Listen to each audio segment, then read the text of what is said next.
So another downside surprise with those jobs figures on Friday. What did we learn about the state of the U.S. economy? So yes, the markets were surprised by the job that has been less creating. Job creation, less job creation. So we had 22,000 job only versus expectations of 75,000. In July also the numbers were revised up at 79. Yeah. What's really striking is the fact that the U.S. economy has destroyed jobs in June. The numbers were revised down at minus 13,000. So unemployment also has ticked slightly higher at 4.3. What's worth really noting is the fact that the manufacturing sector, that's where you really find the most less job creation instead with the wholesale as well. So what I find interesting actually is, well, you are seeing obviously an impact, but I wonder whether the more visible impact is coming from the Trump administration's crackdown on immigration or on the industries that are affected by tariffs. I think it's a mix of both. I mean, we have seen this morning the news about the Hyundai corporate rate as well. So tariffs are impacting the job creation.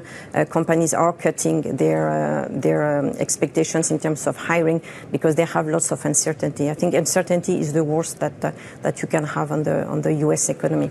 Do you think that the Fed might opt for a 50 basis point cut? We have an inflation print to get through this week. If it does the surprise to the downside, could that pave the way for 50 basis points? I just said the market is now looking at 28 basis points. Yes, so the market is now looking at more than one full rate cut for September, another 2 for the end of the year. There is a chance that the Fed is feeling compelled to cut by another additional 25, so a full 50 rate cut in September because they might feel behind in terms of the curve. Now, these numbers, the CPI and the PPI, would be really, really important because markets are expecting the inflation to tick up, which is why we're having the long end of the yield curve moving up as well, close to 5% last week. So far, stock markets have been pretty resilient. The S&P very close to yet another all-time record high, and we speak of still how so much of this boom has been powered by AI and AI tangent sectors. But I do wonder if the Fed have to opt for a 50 basis point cut because they're so worried about the state of the economy, whether at some point stock market investors will have to take note of that as well. I think the equity market might go into a bit of a correction if the Fed does cut by 50. You have lots of companies, lots of countries who have pledged big investment into the U.S. This is yet to be seen.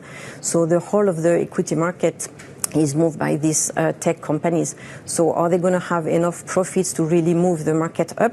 There is a big concentration risk on the U.S. market. So that's really something we want to watch carefully. We might have the fact that the economy is slowing down. That's really taking over the fact that the tech companies are pushing the market higher. Yeah, if there is a pullback, would you use it as a buying opportunity?